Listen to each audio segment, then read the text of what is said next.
자, 수업 시작하겠습니다. 우리 저번 시간에 그 구단원에 대해서 좀 인트로만 하고 넘어갔었어요. 근과 2차 방정식에서의 아우 글씨 보소 2차 방정식의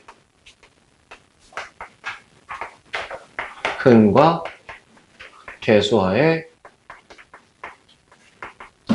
관계.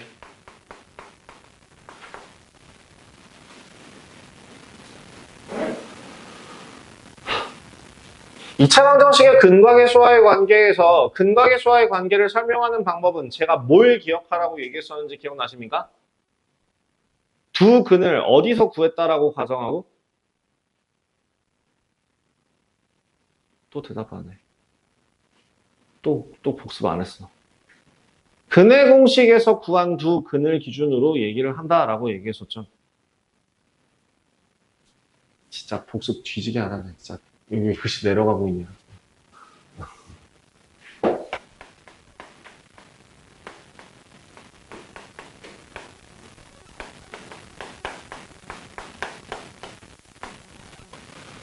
야, 왜 자꾸 내려가는 거지? 안 내려가. 글씨가 작아졌네. 한 번만 다시 쓰고.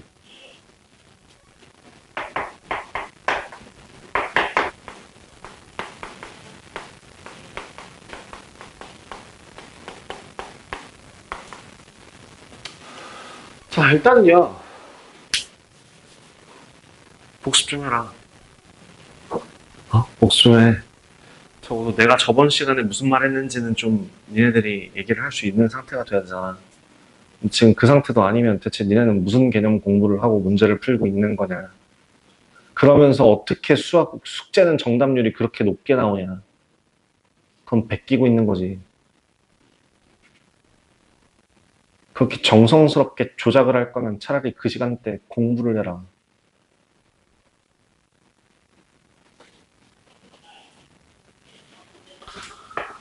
AX제곱 더하기 BX 더하기 C는 0이라고 하는 2차 방정식에서 두 근을 알파와 베타라고 한다면 두 근의 합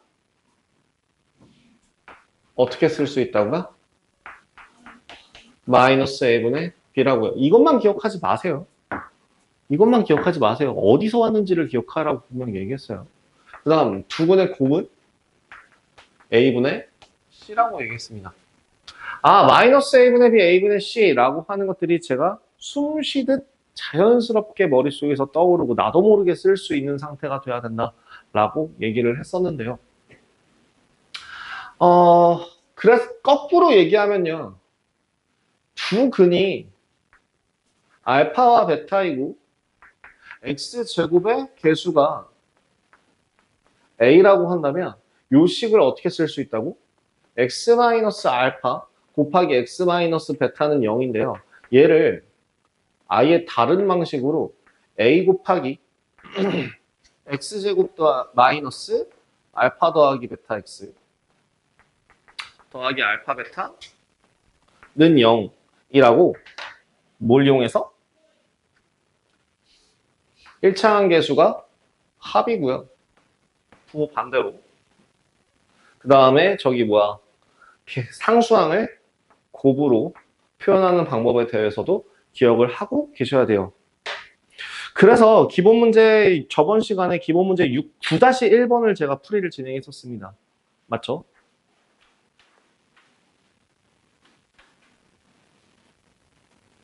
예. 그 다음 뭐 6번, 7번은 제가 따로 안 했는데 이건 딱히 안 해도 된다라고 생각해서 넘어가도록 하고요. 그러면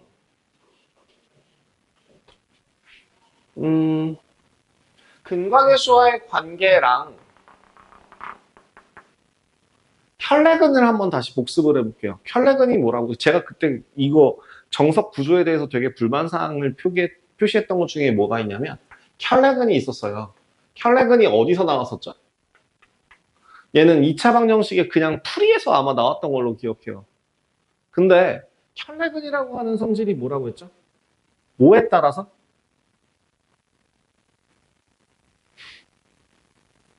개수 조건에 따라서 써먹을 수 있는 개념이다 라고 얘기했었어요. 이 똥강아지들아. 어? 이 나쁜 아이들아. 내가 진짜 애기들한테 욕을 할 수는 없고, 이 나쁜 아이들아. 어? 이 불량한 아이들아. 뭐라고? 켤레근이라고 하는 거는 뭐에 따라서 확인한다고요? 개수 조건에 따라서 써먹을 수 있다고 했죠. 개수 조건에 따라서.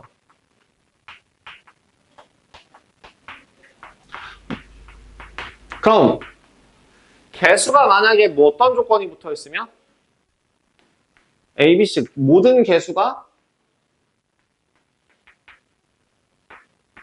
유리수라고 하는 조건이 붙어 있으면 뭘 쓸 수 있어? P 더하기 M 루트 Q의 혈례근이 한 근이 P 더하기 M 루트 Q라고 한다면 다시 한 근이 P 더하기 M 루트 Q라고 한다면 다른 한 근은 자연스럽게 뭐로 쓸 수 있다고? P 마이너스 M 루트 Q. 그냥 P 더하기 M 루트 Q가 있다고 해서 다른 하나의 근은 P 마이너스 M 루트 Q구나 라고 자연스럽게 켤레근을 쓰는 게 아니야. 켤레근은 어떤 경우에 써야 된다고? 개수 조건에 따라서 써야 되는 거야. 그럼 다른 한 근은 P 마이너스 M 루트 Q가 되겠구나 라고 판단하는 근거는 뭐 때문이라고 순수하게? 유리수라는 조건 때문이라고. 예를 들어서 그러면 자 보자. x제곱 마이너스 3x 뭐 플러스 아니야 ax 플러스 a는 0에 한 근이 이렇게 쓰면 안 되겠다.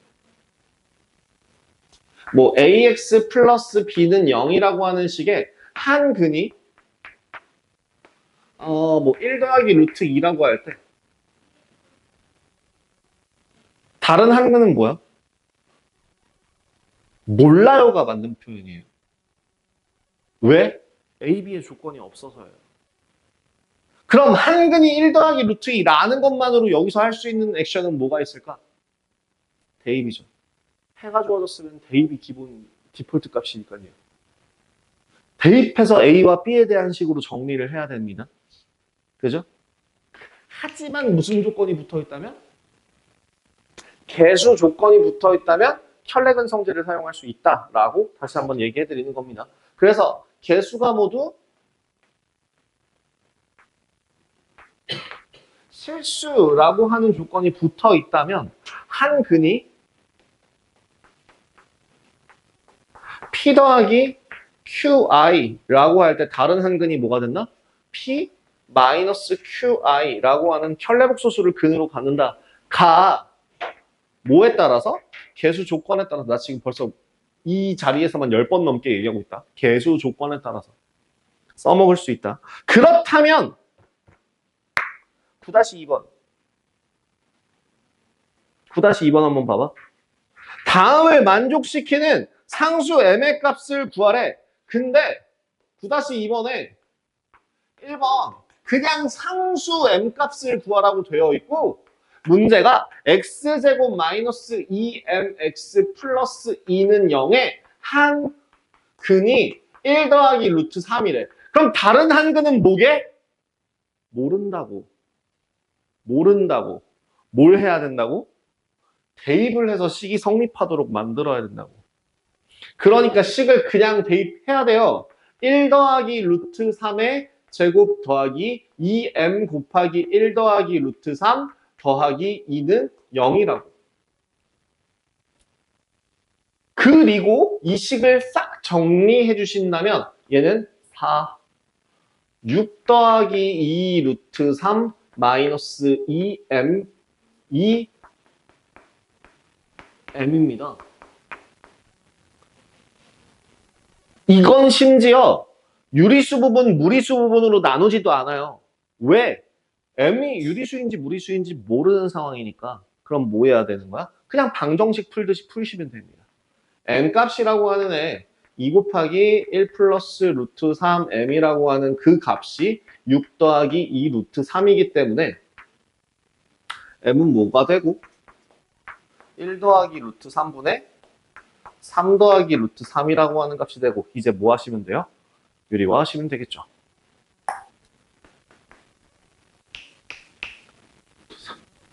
루트 3이네요. 약분했어요. 이거는 이런 것도 한번 연습해 보세요. 여기서 얘랑 여기서 얘를 그러니까 분모에다가 뭘 곱하면 혹시나 if로 한 번씩 생각하고 넘어가라는 얘기야. if 분모에다가 뭔가를 곱하면 분자 형태로 만들어줄 수 있는 게 있나?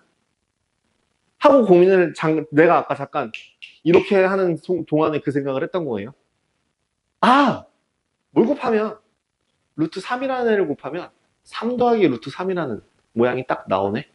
아, 그럼 분자가 루트 3 곱하기 1 더하기 루트 3이구나.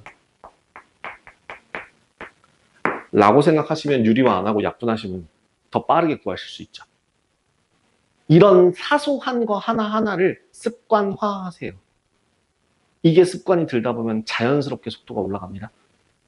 속도는 그 여러분들이 10분짜리 문제를 푸는 습관이 들어져 있는 상태에서 갑자기 2분짜리로 풀어라 라고 한다고 해서 한 번에 팍팍팍팍 잘라낼 수 있는 그런 게 아니에요.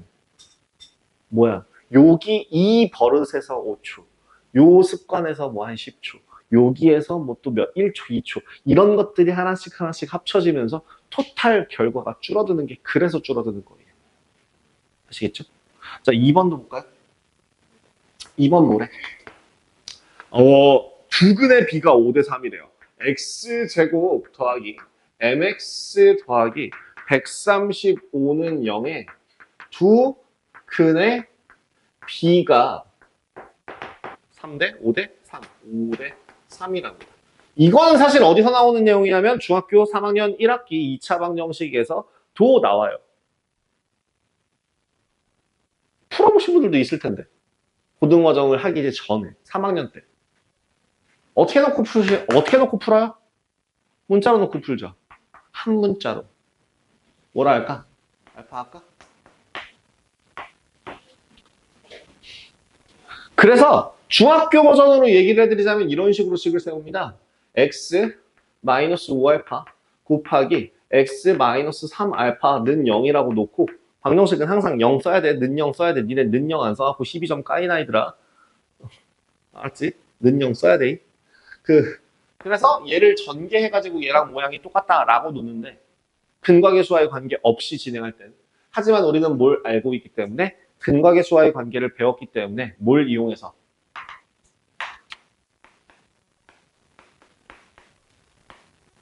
두근의 곱이 A분의 C다라는 걸 이용해서 바로 다이렉트로 풀 수 있죠. 그리고 뭐예요? 두근의 합은. 그래서 우리는 M값을 구하기 위해 알파를 찾으면 되는구나 라는 걸 확인하실 수 있어요. 아! 알파 제곱은 얼마가 될 것이고 9가 될 것이고 알파는 얼마가 될 거라서 얼마 3이 될 거라서 여기다가 대입하면 M값은 뭐가 나오거나 24가 나오거나 아니면 마이너스 24라는 답을 구할 수 있겠다라고 정리가 가능하겠죠. 3번도 마찬가지입니다. 3번은 그럼 어떻게 하라고요? 얘도 근과 계수와의 관계를 이용하실 수 있어요. x제곱 더하기 2mx 더하기 3은 0에 두 근의 차가 2라고 하면 뭐라고 식을 세울까요? 알파 플러스 2 이렇게 식을 세운다면 뭐라고?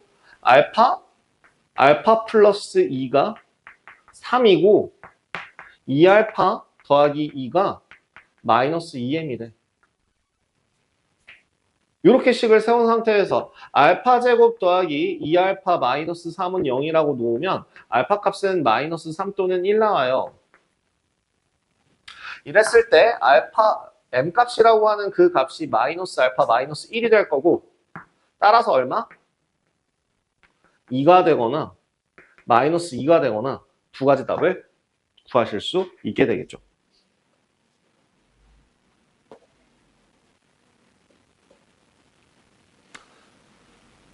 무조건 두 근 알파 베타라고 하는 요 멘트가 보이면 무조건 근각에서 합은 얼마고 곱은 얼마다를 써놓고 고민하세요. 9-3번 같은 경우가 그런 문제입니다. 한번 봐봐봐.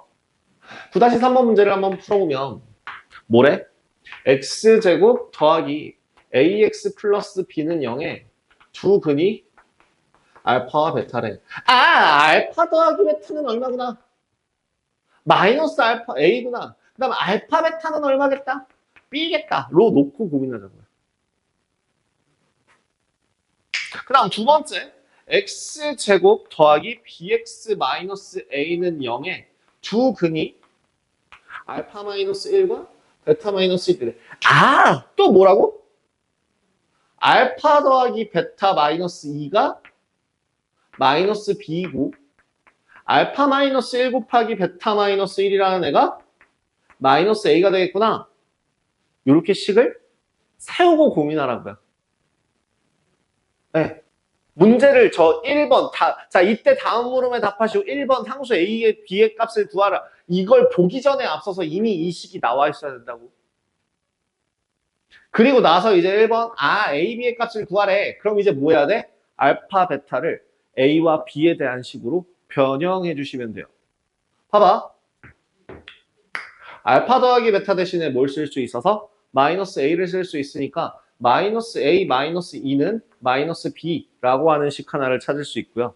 두 번째, 요 식을 전개해 주신다면 뭐가 나올 거고? 알파 베타 마이너스 알파 더하기 베타 플러스 1이라고 하는 값이 마이너스 a가 될 텐데 여기다가 싹 다 상단의 식으로 바꿔주시면 어떻게 정리가 돼요?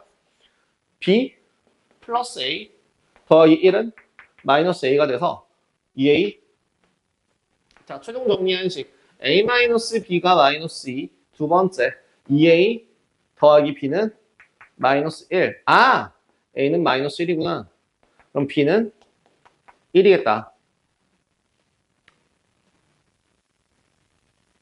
그러면 두 번째 2번 알파 세제곱과 베타 세제곱과 그 다음에 알파의 20제곱 더하기 베타의 20제곱 이렇게 세 가지를 구해보랍니다. 그럼 일단 뭐부터 구해야 되는 상황인 거야? 알파 세제곱, 베타 세제곱이라는 애를 구하기 위해서 우리는 첫 번째 식에 직접적인 해를 한번 볼 필요가 직접적인 식을 한번 볼 필요가 있습니다. 첫 번째, 알파가 a가 마이너스 b가 1이라고 한다면 x제곱 마이너스 x 플러스 1은 0에 두 근이 알파랑 베타거든요. 제가 이거 외우라고 했는데 기억나세요? 얘랑 짝꿍 누구라고? 얘랑 짝꿍이 누구라고? 아니야. 여기서 나온 애가 오메가는 맞는데 그게 아니라 얘 짝꿍은 무슨 식이라고 내가 기억하라고 했었죠? x 세제곱 마이너스 1은 0. 마이너스 1까지만 외우시지 마세요. 마이너스 1은 0. 뭐라고? x 세제곱 마이너스 1은 0이라는 식의 짝꿍이에요. 즉 여기 있는 식의 두 근은 여기다 집어넣어도 식이 성립해요. 이유는 얘는 인수분해하면 x-1 곱하기 x제곱 마이너스 플러스죠. 죄송합니다. 누가 마이너스래? 자, 플러스 난가? 은 0 이렇게 되기 때문이에요. 3차 방정식에 해는 몇 개? 3개. 그럼 하나는 누굴 거고 요 앞에서 나오는 애고 나머지 두 개는 여기서 나오는 애죠. 그 두 개가 뭐라고? 알파랑 베타네. 그러니까 알파를 세제곱하면 얼마가 나올 것이고 마이너스 1이 나올 거고 베타를 세제곱해도 얼마가 나오겠다?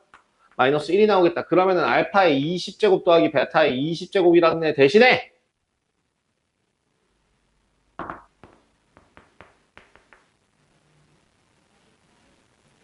알파의 세제곱에 대해서 6제곱을 하고 알파의 제곱을 하시면 되지 않을까? 그죠? 마찬가지로 베타의 세제곱에다가 6제곱을 한 상태로 베타의 제곱을 한다면 얘는 마이너스 1을 6제곱 했으니까 1이 될 겁니다. 알파 제곱. 아, 얘도 똑같이 1이 될 거예요. 베타 제곱. 제곱 더하기 제곱. 변형식. 알파 플러스 베타의 제곱 마이너스 2알파 베타. 대입할까요? 합이 얼마라고요? 합이 얼마라고요? 1이라고요. 곱이 얼마라고요? 1이라고요. 그럼 답은 얼마라고요? 이렇게 구하실 수 있게 되겠네요. 이쁜 문제는 아니에요. 제가 자꾸 이게 이쁜 문제는 아니라고 강조하는 이유는요. 정석에서 자꾸 욕심을 내고 있어요. 3, 4차 방정식을 자꾸 여기 2차 방정식에다 끌고 와가지고 제가 계속 불만을 표하는 중인 건데, 네. 못할 건 아닌데, 그냥 맞지 않게 설명을 하는 게 마음에 안 들 뿐이에요.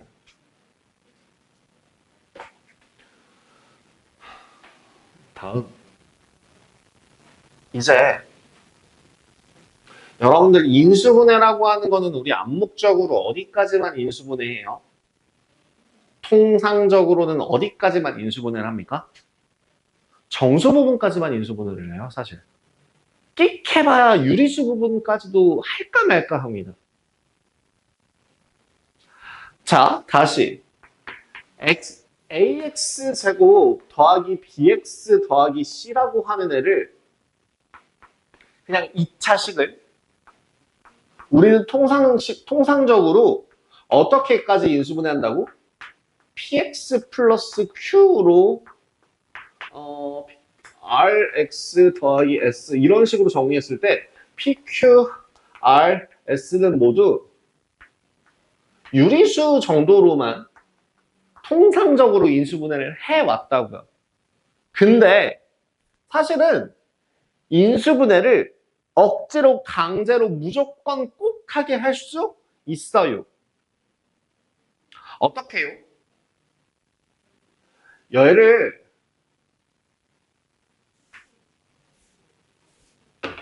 요식을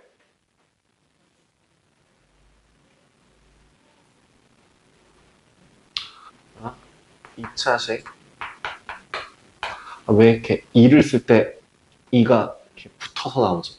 2차식에 대해서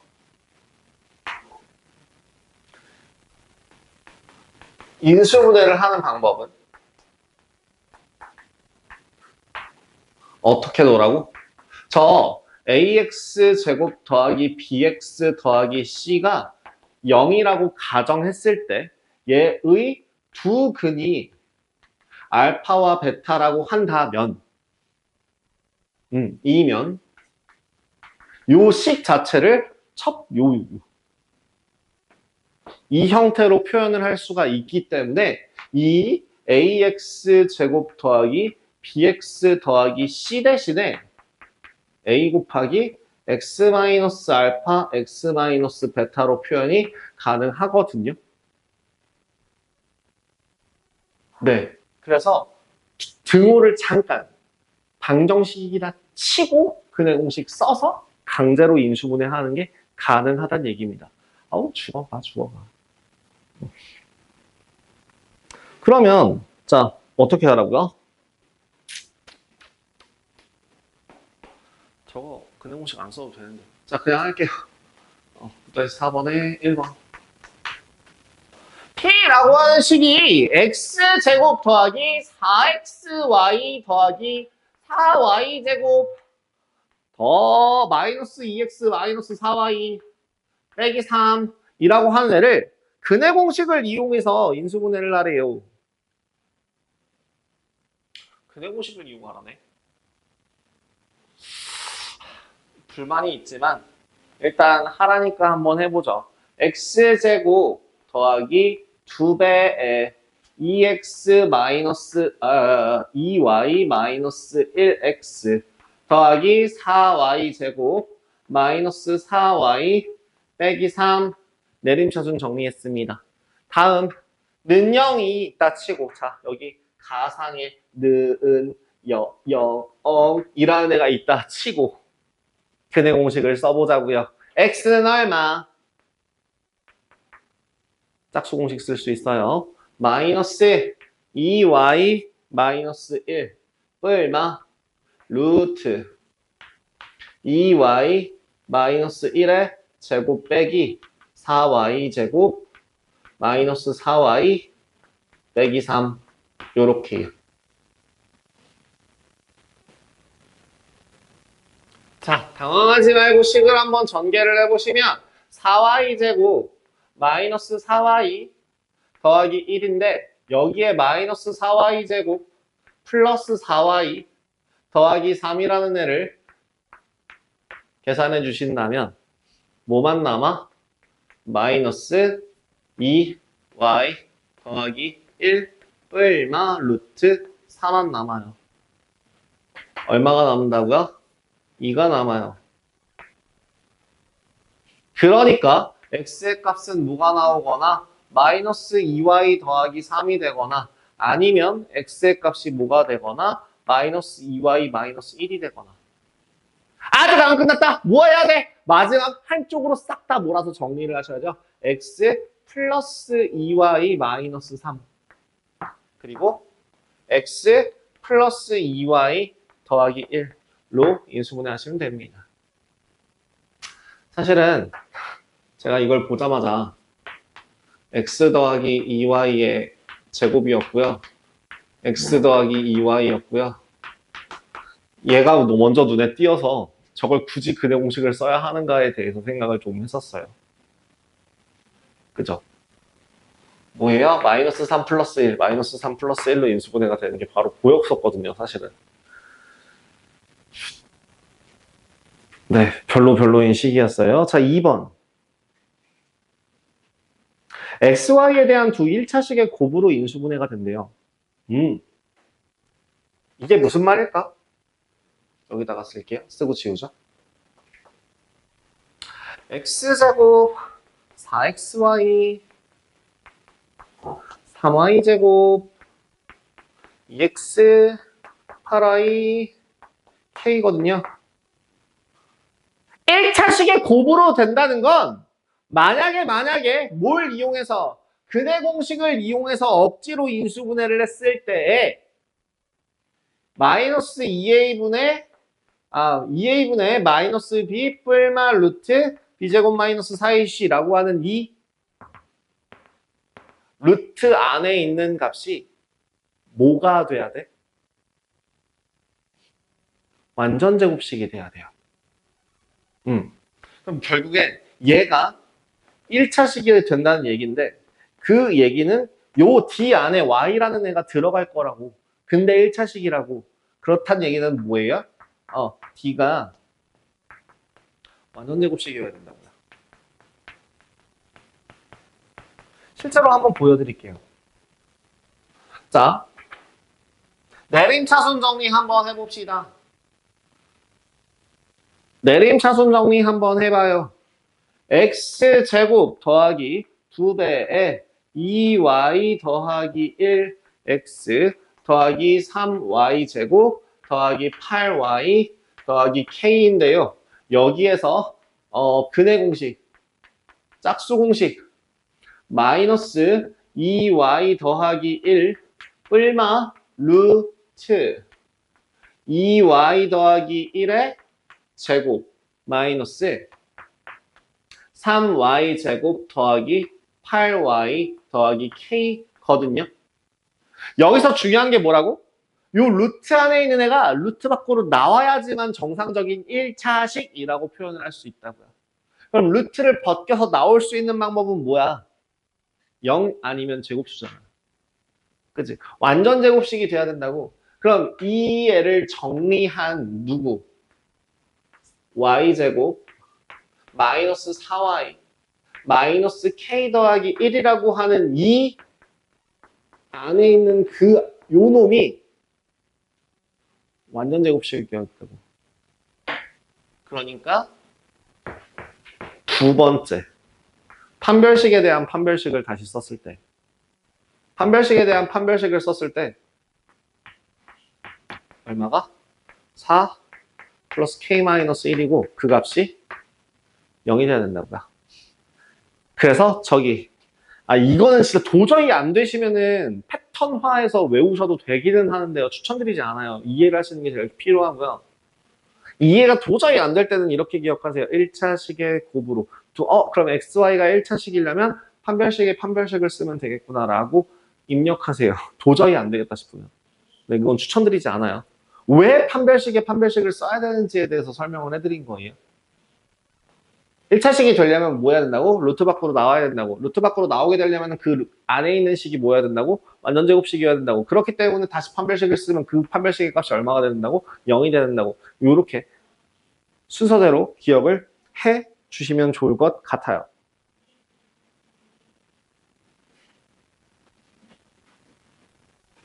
(9 5번은 말만 하고 넘어갈까요? 합이 얼마예요? 9 5번 문제는요. 이 창의 개수가 1인식을 무조건 구하라고 했으니까 저거는 방금 전에 여기서 했던 것처럼 이걸 이용해서 합과 곱을 이용해서 표현을 할 수 있습니다. 지금 9 5번에 1번 해가 뭐래? 루트 3 마이너스 2 루트 3 플러스 2 합이 얼마고요? 합은 2루트 3이고요. 곱이 얼마예요? 마이너스 1이에요. 아, x제곱 마이너스 2루트 3x 마이너스 1은 0. 는 0 안 쓰면 틀립니다. 우리 이건 3학년 때 연습이 돼 있어야 되는데 는 0 안 써갖고 틀리고 있어. 이렇게 는 0 꼭 써주시고요. 방정식을 구하라고 했으니까 방정식을 구한 겁니다. 방정식. 자, 2번. 그러면 두 번째. 2 마이너스 루트 3을 근으로 가지고 거기 주목. 조건 뭐라고 붙어있어요? 개수가 유리수. 그럼 다른 한근은 뭐가 되겠구나. 2 플러스 루트 3 되겠구나. 그러니까 합이 얼마일 거고 4가 될 거고 곱은 얼마가 될 거라? 1이 될 거라. 식 x제곱 마이너스 4x 플러스 1은 0이구나 라고 적으면 된다. 아하. 3번. 또 보이네. 뭐가 보여? 개수가 실수라는 멘트가 보여. 그럼 2 플러스 i를 하나의 근으로 갖는다면 다른 하나의 근은 뭐가 될 거고 2 마이너스 i가 될 거고 합이 얼마? 4. 곱은 얼마? 5예요. 그러니까 식 x제곱 마이너스 4x 플러스 5는 0 이렇게 식을 만들어줄 수 있게 되겠다. 이게 근과 계수와의 관계입니다. 만약에 이거 모르면 어떻게 해야 돼요? 이걸 안 하게 되면 어떤 불상사가 생기냐면요. 얘만 아는 상태잖아요. 그러면 x제곱 더하기 ax 플러스 b는 0이라고 놓고 여기에서 a와 b가 유리수라고 놓은 다음에 뭐 해야 돼? 대입해서 유리수 부분, 무리수 부분으로 나누어서 정리해야 돼. 여기도 마찬가지. 실수라고 했으니까 실수 부분, 허수 부분으로 나누고 정리해서 성립하는 A, B를 직접 찾아야 돼. 실천? 근과 계수와의 관계를 써야 되는 이유입니다. 쉬었다가 이어서 진행하도록 하겠습니다. 자, 다음 문제 한번 보도록 하죠.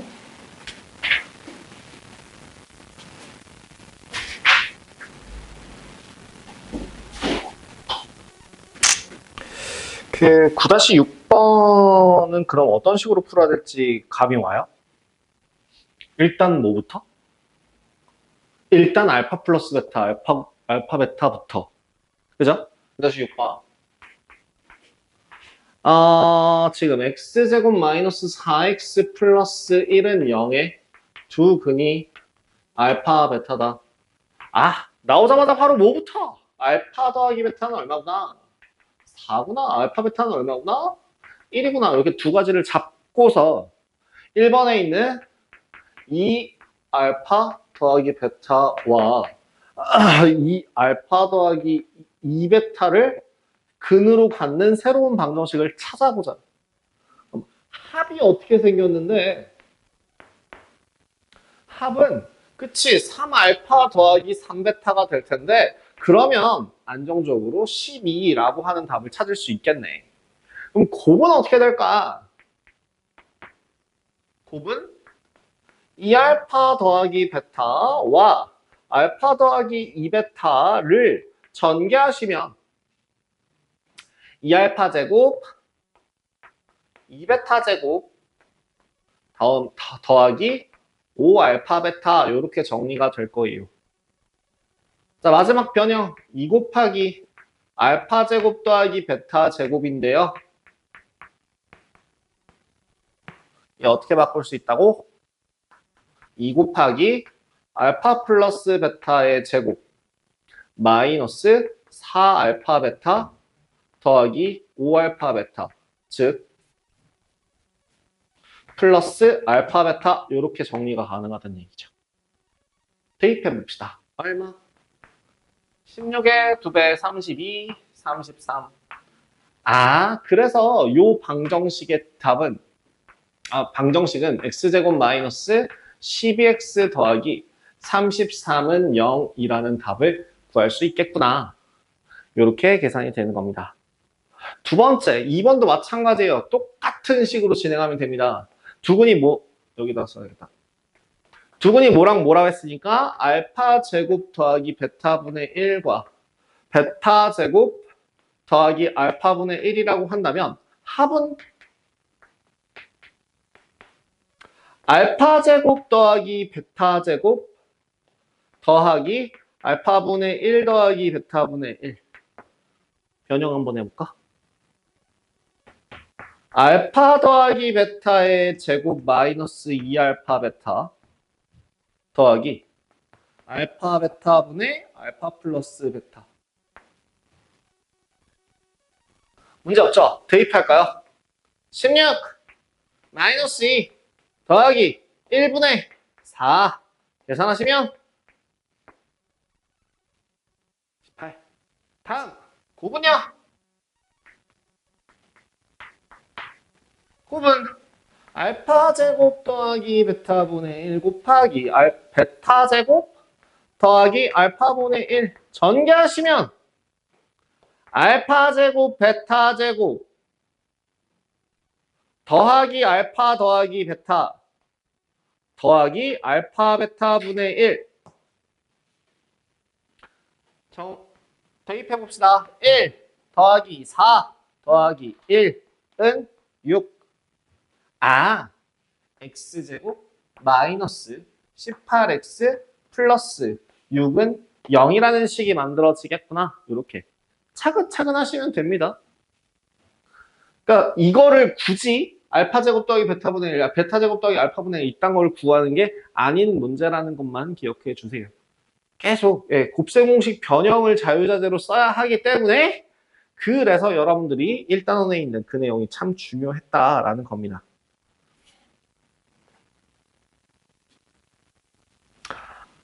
진짜 정말 해가 이 단원이 너무 그냥 제 소감을 얘기하자면 2차 방정식이라는 멘트가 들어가 있으면 그냥 다 우겨 넣은 느낌이랄까?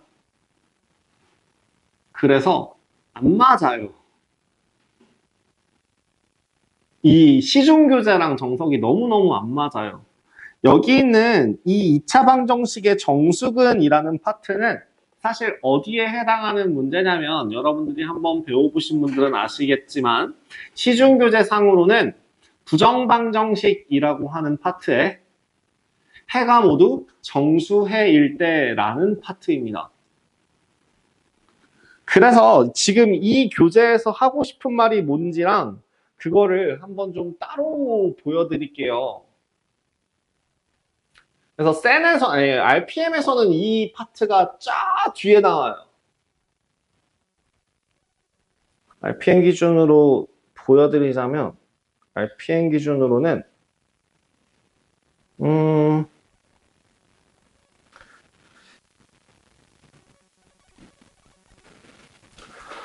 RPM 잠깐 피실 수 있으면 RPM 기준으로 666번입니다.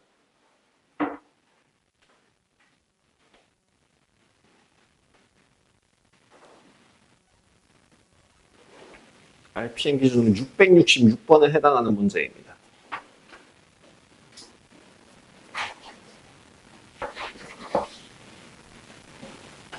두 분이 모두 양의 정수일 때. 그죠? 9-7번. 그래서 여기 너무 대중 없어요. 참 마음에 안 들어요. 해야겠지. 이게 다운 테스트, 그러니까 주간 테스트에 나올 수도 있으니까 해야겠지. 자, 두 분이 모두 양의 정수래요. 여기에 문제에서 뭘 체크하냐면 두 근이 모두 양의 정수다. 정수다라고 하는 파트를 생각하신 상태에서 두 근과 상수 m값을 구해라 라고 나오는 문제가 x제곱 마이너스 m 더하기 4 x 더하기 3 마이너스 2m은 0이라고 되어 있거든요. 그러면 여기에 두 근을 알파와 베타를 잡았을 때 실질적으로 얘는 근과 계수와의 관계를 이용하는 문제인 건 맞아요. 근데 단지 얘만 따로 똑 떼서 부정방정식으로 푸는 게 너무 웃겨서 그래요. 부정방정식으로 설명할 게 얼마나 많은데. 그러면 알파 더하기 베타라고 하는 값이 얼마예요? m 더하기 4죠. 알파 베타는 얼마예요? 3-2m이에요. 여기서 m이라고 하는 값은 물론 결과론적으로는 정수로 표현이 되겠지만 지금 문제에서 언급한 거 상으로는 m은 그냥 미지수이고, 그죠? 내가 양의 정수라고 정한 애들은 알파와 베타 뿐이에요. 그렇다면 그 정수라는 조건을 달고 있는 애들로 식을 정리해 줍니다. 2배를 해서 더하시면 알파 베타 더하기 2알파 더하기 2베타는 11 이런 답이 나오거든요. 맞죠? 2배에서 뺐어요. 그러면 얘를 갖고 이제 정수 조건을 이용해서 문제를 풀어야 해요. 또 생각하니까 스트레스 받아. 부정반응식을 여기서 설명하는 게 너무 마음에 안 들어. 부정반응식 설명해야겠지.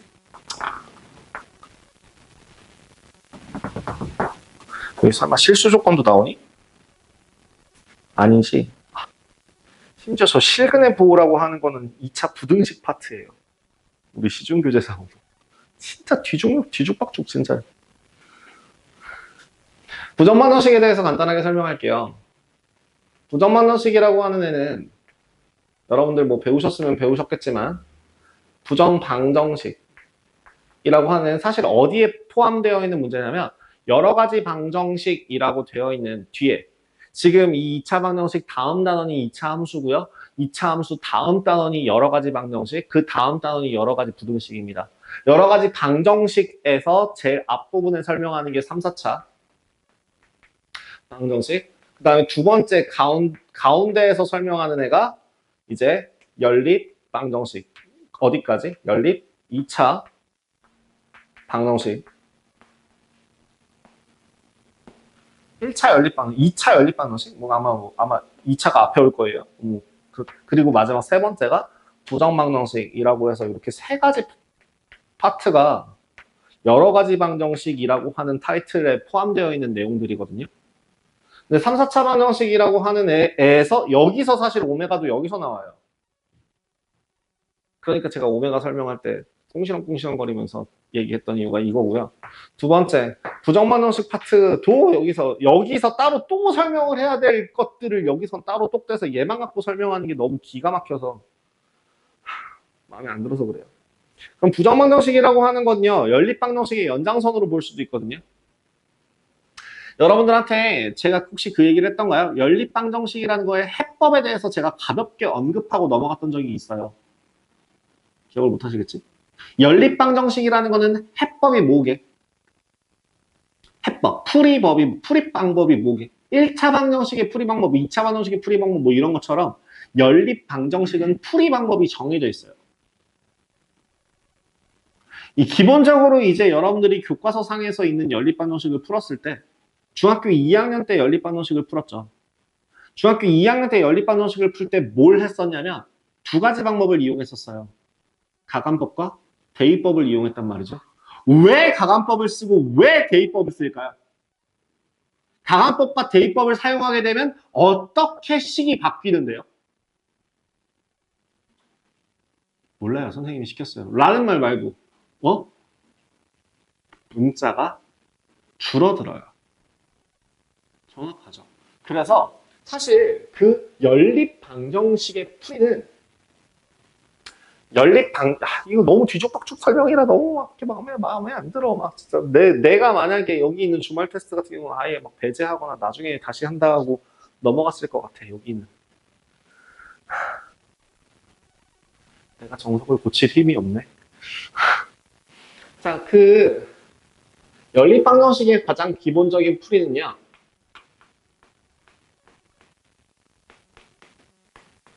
해법 풀이는 식을 식 하나를 제거? 그러니까 식을 연립한다라고 해서 문자를 소거하는 게 가장 중요한 과정입니다. 문자를 소거하는 게 가장 중요해요. 그 문자 소거하는 방법으로 이제 대입법이라는 걸 사용하거나 이제 가감법을 이용하거나를 하게 되는 건데 그런데 결국 문자 소거를 하기 위해서 식을 조작하다 보면은 특징이 하나가 보이게 되는데요. 뭐가 있냐면 문자가 두 개 있을 때 식은 반드시 두 개 있어야 해요. 혹은 두 개 이상 있어야 해요. 그랬을 때 얘를 연립해주면 문자가 한 개인 식 하나만 만들어지게 되거든요. 그럼 여기서 더 나아가서 만약에 문자가 세 개 있어요. 그럼 식은 몇 개 필요할까? 세 개가 필요하다는 얘기죠. 그래야지만이 연립을 해서 문자 하나씩 소거를 하고 또 한 번을 통해서 문자 하나를 더 소거해서 문제풀이가 가능한 거죠. 근데 이제 조건이 뭐냐면 왜 여기서 여기서 이제 연립방정식과 부정방정식이 나눠지는 건데요. 부정방정식이라고 하는 데는 식의 개수가 모자라요. 식의 개수가 문자의 개수보다 문자 개수보다 뭐가 더 많을 때? 식의 개수가 많을 때.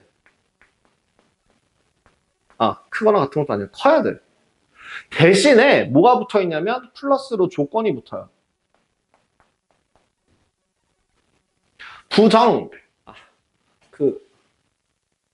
뭐예요? 정해지지 않은 방정식을 부정방정식이라고 하죠. 제가 순간 움찔했던 건 드립 치려다가 말았어요.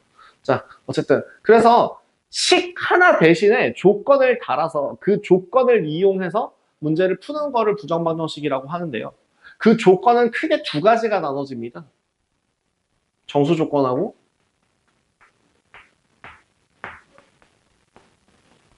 실수 조건이 붙어요. 근데 지금 여기서는 이 두 개 중에서 심지어 정수 조건만 따로 또 빼서 설명을 하죠. 속이 쓰려.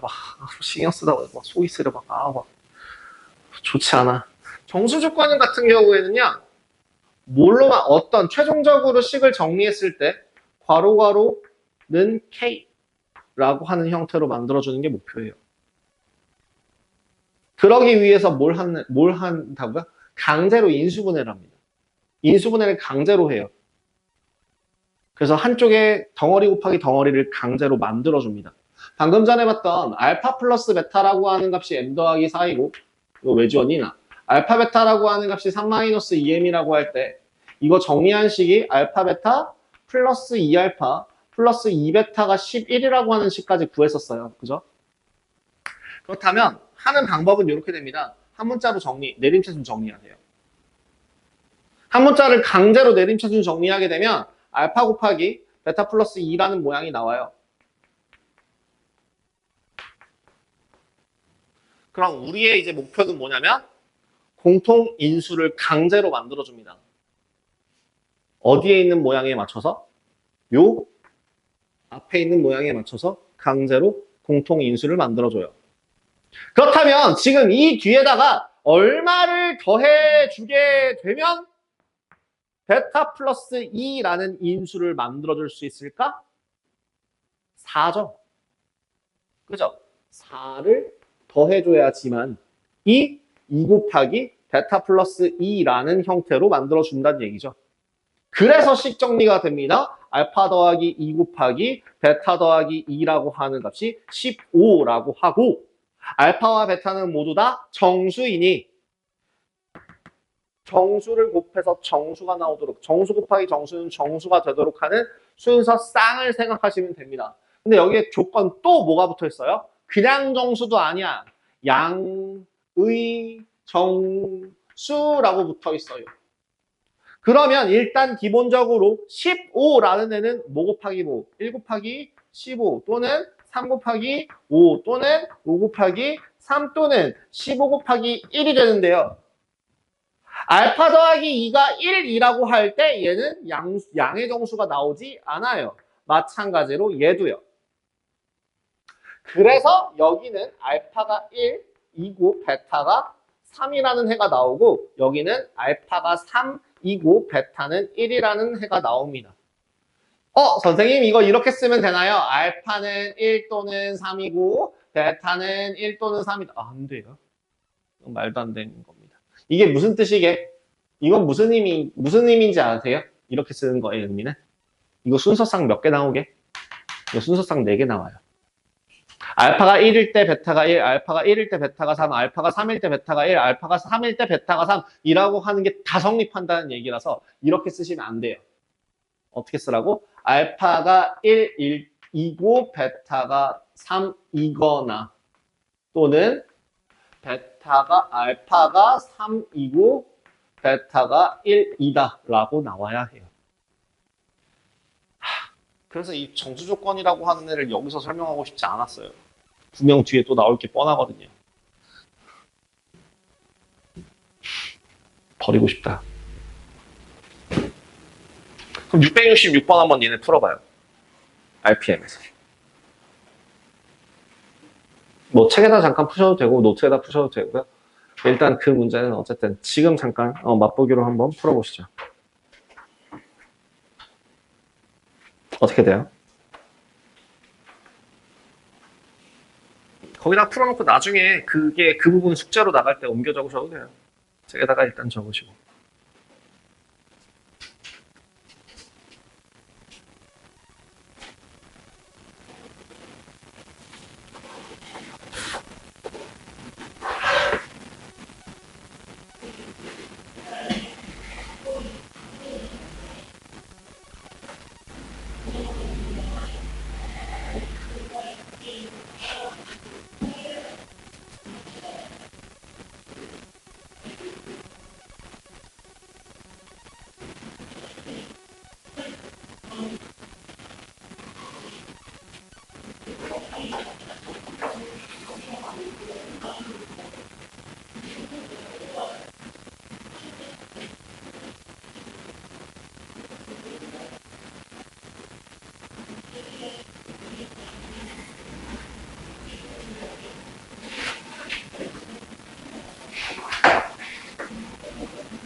첫 번째 식 어떻게 세운다고요? 알파 플러스 베타는 m 더하기 2. 두 번째 알파 베타는 2m 더하기 2. 제가 아까도 얘기했습니다만 뭘 이용해서? 양의 정수라고 나와 있는 알파와 베타만을 이용해서 식을 만들어야 한다. 여기다가 2배 해서 빼주시게 되면 그래. 마이너스 알파 베타 플러스 2알파 플러스 2베타 라고 하는 값이 2가 될 거고요. 위치를 바꿔야 돼요. 뭐 이렇게 바꾸셔야 됩니다. 마이너스 2알파 마이너스 2베타 라고 하는 것이 마이너스 2로 바꾸셔야 돼요. 그래서 아까 하라는 대로 똑같이 해볼게요. 알파로 묶어요. 베타 마이너스 2 만들어요. 빼기 2 만들어요. 베타 마이너스 2가 되려면 여기 지금 어떻게 계산했어요? 4 더했죠? 그죠? 그러니까 얘도 얼마예요? 4예요. 2예요, 2. 그래서 알파 마이너스 2 곱하기 베타 마이너스 2라고 하는 값이 2를 만족시켜 줄 수 있는 양의 정수를 찾아본다면 뭐 양의 정수가 아니라 그냥 정수라고 포함이 되어 있다면 1 곱하기 2, 2 곱하기 1, 마이너스 1 곱하기 마이너스 2, 마이너스 2 곱하기 마이너스 1도 포함되겠지만 마이너스 1과 마이너스 2는 여기다가 직접 계산을 해봤을 때 0이라는 답이 나와서 해당되지 않습니다. 그렇기 때문에 알파라는 값이 얼마가 되거나 3이 되고 3이고 베타가 4가 되거나 아니면 또는 알파가 4이고 베타가 3이라는 답을 구하실 수 있습니다. 뭐든 간에 알파 플러스 베타는 얼마라는 값을 확인할 수가 있을 것이고 7을 확인할 수 있을 거고 얘가 뭐다? m 더하기 2다. m은 얼마? 5인 걸 확인할 수 있겠네요. 이런 식으로 계산하시면 되겠습니다.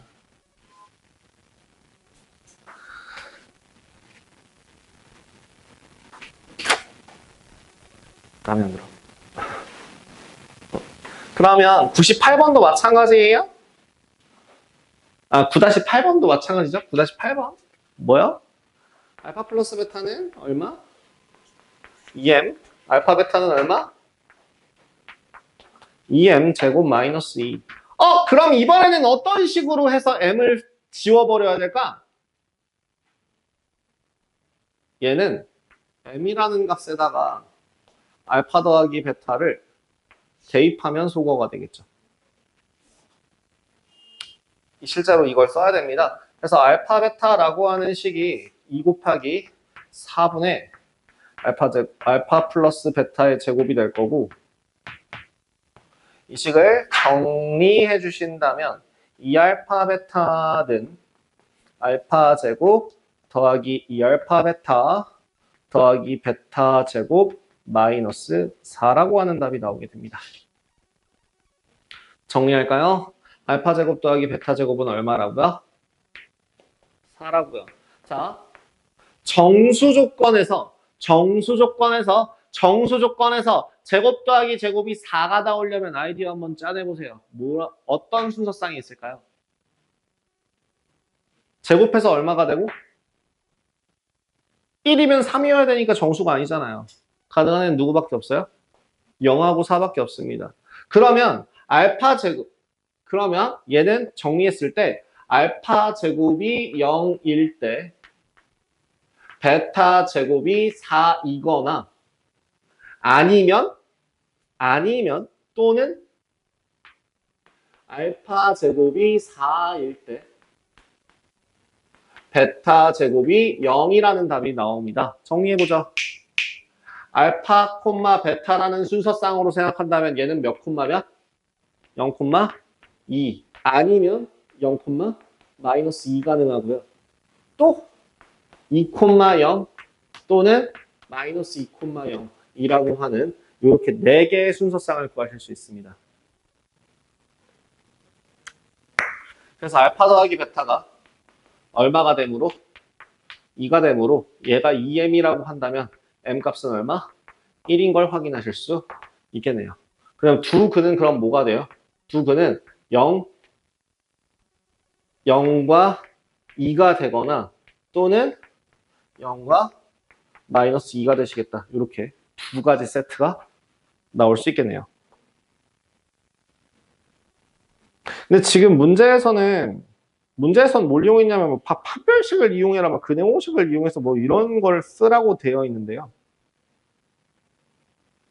아, 그쵸. 0하고 마이너스 2라고 한다면 m이 1일 때는 두근이 0과 2, 그다음에 m이 마이너스 1일 때 두근은 0과 마이너스 2 이렇게 식이 답이 나올 것 같아요. 얘를 정상적으로 풀면 이렇게 풀라고 하네요. 저기 정상적이 아니라 여기 이 교재에서 원하는 바의 풀이는 x라고 하는 근해 공식을 썼을 때 m 뿔마 루트 m제곱 마이너스 2m제곱 더하기 2가 될 텐데, 그죠? 그래서 식을 정리한 m 뿔마 루트 2 마이너스 m제곱이라고 하는 애에서 m도 정수, 그리고 이 값도 제곱인 정수 형태가 나와야지만이 정수근을 갖는다라고 할 수 있어서 m제곱이 얼마가 될 것이다? 1밖에 없어요. 그래서 m제곱이 1이 되는 애들 m 플러스 마이너스 1이라는 근이 생길 거고요. x라고 하는 값은. 그래서 x의 값, m 값이 1이면은 0하고 2가 나오고 m이 마이너스 1이면은 0하고 마이너스 2가 나온다. 이런 식으로 답을 구하실 수 있다고 합니다. 얘도 돼요. 이렇게도 됩니다. 이렇게 푸는 것도 정석적인 방법 안에 포함이 되는 건 맞아요. 근데 너무 올드해요. 너무 올드해요. 이런 문제 유형이 안 나오진 않거든요. 너무 올드해요.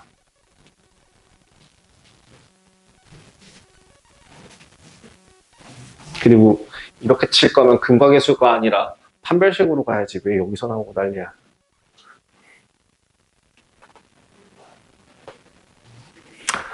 라스트. 정수근은 너무 여기다 쓸 내용이 없습니다. 부정방정식 내용이라서 여기다가 딱히 쓸 내용이 없고요. 그 실근의 부호도 전 쓰기가 되게 싫어요. 실근의 부호 같은 경우에도 2차 함수 그래프를 그릴 줄 알아야 이 답이 나와요. 몰라도 되기는 하는데 사실은 그것까지 설명을 다 한 다음에 그 두 가지를 하는 묶어서 설명하는 편이에요. 뭐랑 뭐를 묶어서 설명하냐면 근의 분리라고 하는 것과 근의 부호라고 하는 두 가지를 섞어서 같이 설명합니다. 한 번에. 근의 부호라고 하는 애는 근과 계수와의 관계로 설명이 끝날 수 있는데, 근데 근의 분리라고 하는 애는 2차 함수를 배우고 2차 분응식으로 넘어가야지만 설명이 가능하거든요. 근데 아마 또 여기는 제 기억이 맞다면 2차 부등식이 가기 전에 여기에 근의 분리가 2차 함수에서 아마 나올 거예요. 자, 일단 그것부터 한번 생각해 볼게요. 두 근의 부호를 여기다가 그 근과계수와의 관계로만 한번 설명해 보자. 두 근의 부호. 자, 일단 하나. 두 근이 모두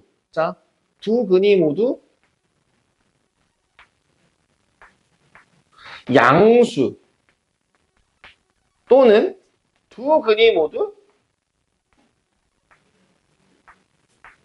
음수. 마지막으로 두 근의 부호가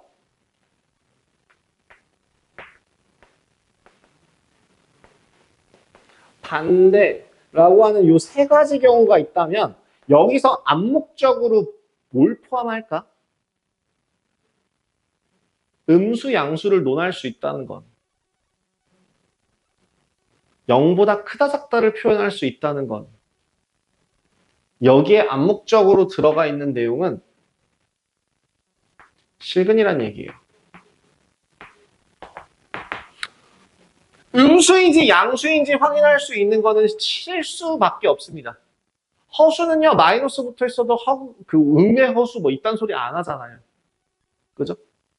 그렇기 때문에 두근이 모두 양수, 두근이 모두 음수, 두근이 부호가 반대라는 말 자체가 실근이라는 거를 이미 내포하고 있는 내용들이에요. 그럼 실근이기 때문에 일단 제일 먼저 들어가는, 그러니까 그럼 두근이 모두 양수라고 한다면 두근의 합은 뭐 얼마? 여기다 주황색 보십시다.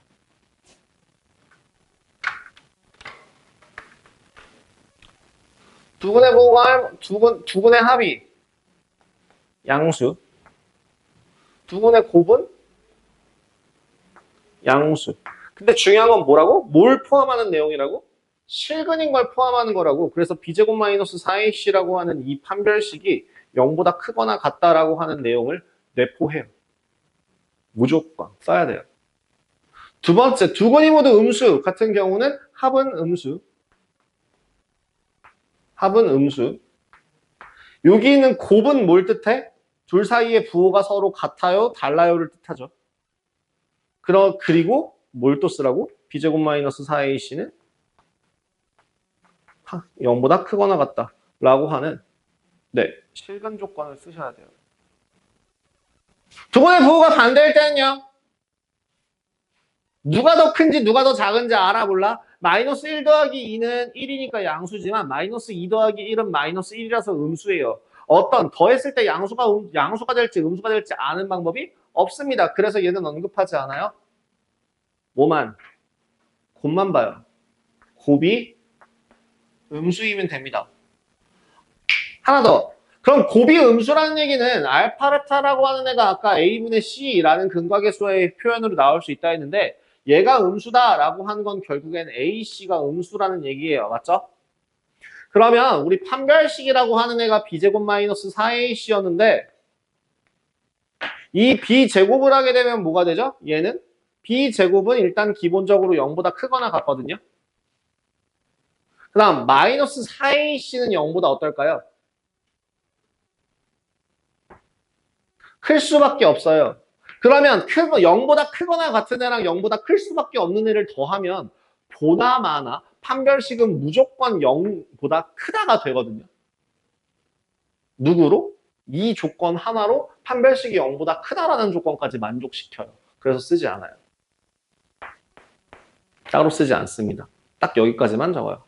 그래서 앞으로는 근의 부호 같은 것들이 보이면 여기서 나와서 불만이긴 하지만 근의 부가 보이면 이제 뭘 하라고? 두근이 모두 양수다라고 하면 합이 양수, 곱이 양수, 판별식이 0보다 크거나 같다.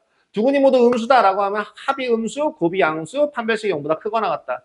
두근이 부호가 반대다 그러면 곱이 음수다. 그럼 이런 문제도 나오거든. 부호가 반대이고 절대값이 서로 같을 때 그럼 합이 얼마?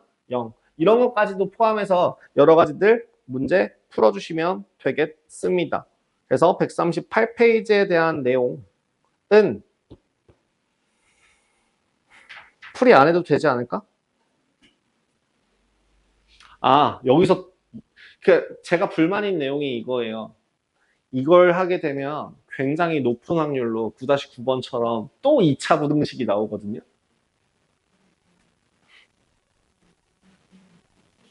굉장히 높은 확률로 2차 부등식이 나오게 되고 거기 또 페이지 봐봐. 이 문제를 풀기 위해서는 2차 부등식과 연립부등식의 해를 구할 수 있어야 한다. 이 부분에 기초가 되어 있지 않은 학생은 205페이지, 215페이지를 먼저 공부하도록 하자. 그럴 거면 이걸 215페이지 뒤로 빼면 되잖아, 이 내용을. 왜 이걸 굳이 여기서 설명하고 있냔 말이야. 자, 연립부등식이라고 하는 내용은요. 중학교 예전 기준으로 중학교 2학년, 3학년 때도 배울 수 있을 정도로 굉장히 쉬운 내용이에요. 하나만 할게요. 아이 참. 자, 문제 봐봐요. x제곱 더하기 2 곱하기 n-1x 더하기 마이너스 m 더하기 3은 0의 근이 합이 얼마라고요? 두근의 합은 마이너스 2m 마이너스 1입니다. 두근의 곱은 얼마라고요? 마이너스 m 더하기 3입니다. 그죠? 그러니까 1번 두근이 모두 양수. 마이너스 2m 더하기 2가 양수. 곱도 마이너스 m 더하기 3은 양수. 세 번째 판별식. 짝수 판별식으로 갈게요. 짝수 판별식은 m-1의 제곱 더하기 m-3이고 얘가 0보다 크거나 같다. 첫 번째 식을 풀어주게 되면 m값은 1보다 작아요 라는 답이 나오고요. 두 번째 m값은 3보다 작아요 라는 답이 나옵니다. 마지막 세 번째는요. 전개해 주시면 m제곱 마이너스 m 마이너스 2가 0보다 크거나 같습니다. 여기 해가 뭐랑 뭐니까? 마이너스 1과 2죠. 제가 뭐라고 했었어요? 이 벌리고 있는 방향 쪽으로 가게 되면 어떻게 하라고? 작은 애보다 작고 큰 애보다 크다라고 얘기했어요. 그러면 최종적으로 답을 어떻게 적어주냐면 수직선을 그리세요. 연립부등식 문제는 수직선으로 그리세요. 뭐보다? 1보다 작아요? 3보다 작아요? 세 번째, 마이너스 1보다 작거나 같아요? 마이너스 1보다 작거나 같아요? 또는 2보다 크거나 같아요? 에 해당하는데 얘네들은 같은 레벨, 동레벨 상으로 세 줄이 겹치는 구간을 찾으시면 돼요. 그게 공통범위입니다. 그럼 공통범위는 어디밖에 없니?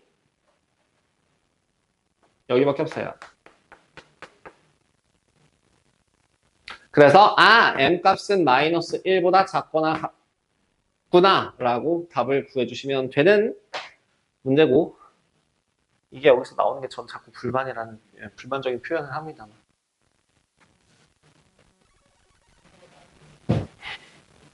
그럼 어쩌겠습니까? 그럼 2번도 마찬가지죠. 두 분이 모두 음수일 때는 이제 또 다른 조건으로 바꿔서 푸시면 되고요. 두 분이 서로 다른 부호일 때는 음수값만 확인하면, 그러니까 뭐 곱만 확인하면 된다라고 얘기했었어요. 그 다음에 지금 저기 9-10번 같은 경우에는 9-10번 문제는 뭐예요? 서로 다른 부호의 실근을 가지고 곱이 음수구나. 양의 실근이 음의 실근의 절대값보다 크다. 더한 값이 0보다 크구나. 라고 계산해서 문제를 푸시면 돼요. 두 번째, 서로 다른 부호의 실근을 가지고 곱이 음수구나. 두근의 절대값이 같다. 합이 0이구나. 요렇게만 풀이를 해주면 되겠습니다. 네, 일단은요. 아까 제가 불만을 표시했던 부분들의 시작인 9-8번, 9-9번, 9-10번은요. 기본 문제만 풀고 넘어가십시오. 유제 풀지 마세요. 유제 풀지 마십시오. 제가 이건 유제 푸는 걸 내 스스로 용납하지 못하겠습니다. 내가 꽁시렁거려 놓고 너네들한테 숙제로 주는 것도 웃긴 일이라. 다음 140페이지에 있는 연습 문제 중에서는요. 남 같아서는 다 풀어오라고 하고 싶은데 잠시 누르고 3번, 4번, 5번 7번, 9번 10번 14번 그리고 부정망정식에 대해서 제가 딱 하나만 숙제를 내겠습니다. 17번이랑 18번 18번은 부정망정식으로 안 풀어요.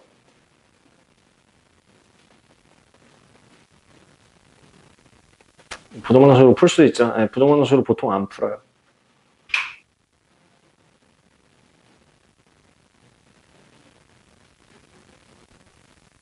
그래서 17번만 여러분들한테 말했던 딱 그거에 해당하는 내용입니다. 여기까지 해서 이번 주까지 이제 2차 방정식이 마무리가 되었고요.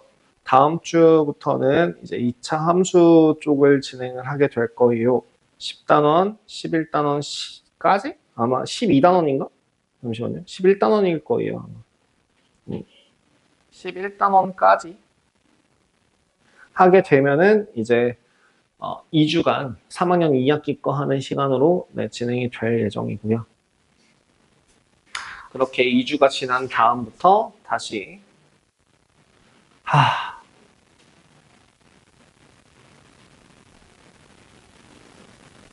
예, 나 순간 또 욱했어. 2차 함수에서 또 근의 분리를 보아버렸어. 화가 난다. 자, 그래서 숙제는 아까 방금 전에 불러드렸던 대로 저기 기본 문제는 7번까지만, 기본 문제가 정석 기준으로 기본 문제를 1에서 10번까지 푸시고 유제를 13번까지만 푸십시오.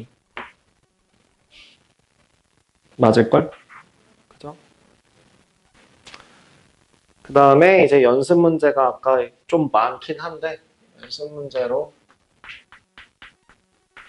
3, 4, 5, 6 3, 4, 5, 7, 9 3, 4, 5, 7, 9 10, 14, 17, 18 10, 14, 17, 18 이렇게 풀어주시면 되겠습니다. 다음 RPM 기준으로는요.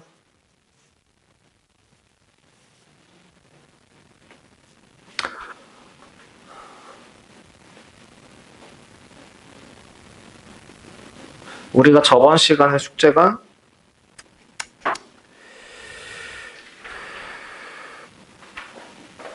어디까지였었냐면 제가 61조까지 그 422번까지 풀라고 했었어요. 그죠? 423번부터 별로 많진 않네요. 423번에서 450번까지 RPM